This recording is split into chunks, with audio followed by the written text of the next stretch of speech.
ডাল রান্না হবে। ডালটা আমি দিয়ে দিচ্ছি। আমি 100 গ্রাম ডাল, 150 গ্রাম ডাল নিচ্ছি। যেহেতু আমার ছোট সংসার, অল্পই আমি ডাল নিয়েছি। ডালটাকে ভালো করে ভেজে দিতে হবে।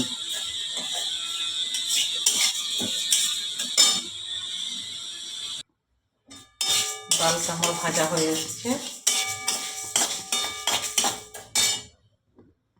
তেজপাতাটা আমি তুলে নিচ্ছি। ডালটা আমি ধুয়ে নিচ্ছি, একবারই ধুয়েছি।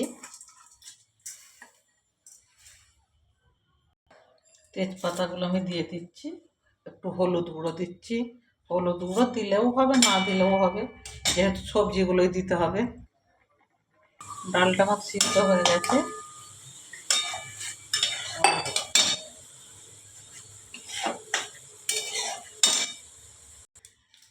এবার আমি একটু তেল দিয়ে দেবো।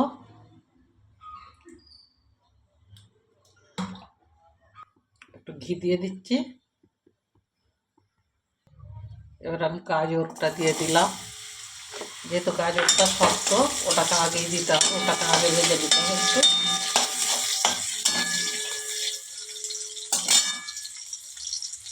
আর অল্প ডাল বলে আমি অল্প অল্পই সবজি দিয়েছি। আমি একটু হলুদ দিয়ে দেবো।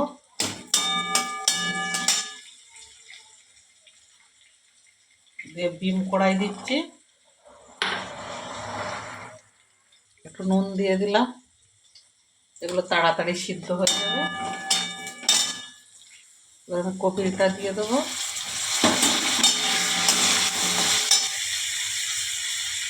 কড়াই, কাঁচা লঙ্কা,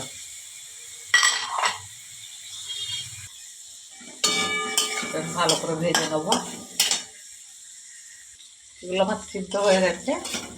এবার আমি নামিয়ে নেবো। এবার একটু আমি ঘি দিয়ে দিলাম। দুটো শুকনো লঙ্কা দিলাম।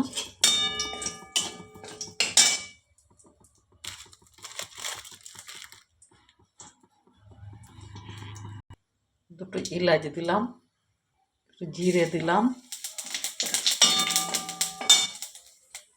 আদা বাটা। এবার আমি টমেটোর কুচিটা দিয়ে দিচ্ছি।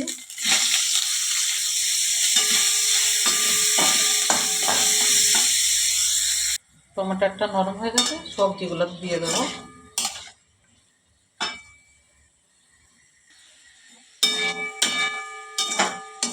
ভালো করে নেড়ে মিশিয়ে নিতে হবে।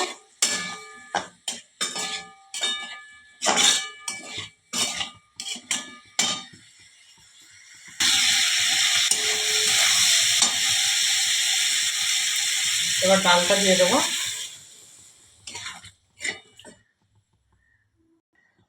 একটু চিনি দিয়ে দেবো।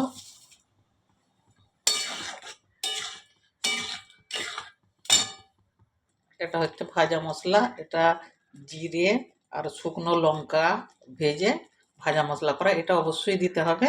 মশলাটা দিলে তবে টেস্ট বেশি হবে, বিয়েবাড়ির মতো টেস্টটা হবে। একদিন হলেও করে খেয়ে দেখবেন। ভেজ ডাল রেডি।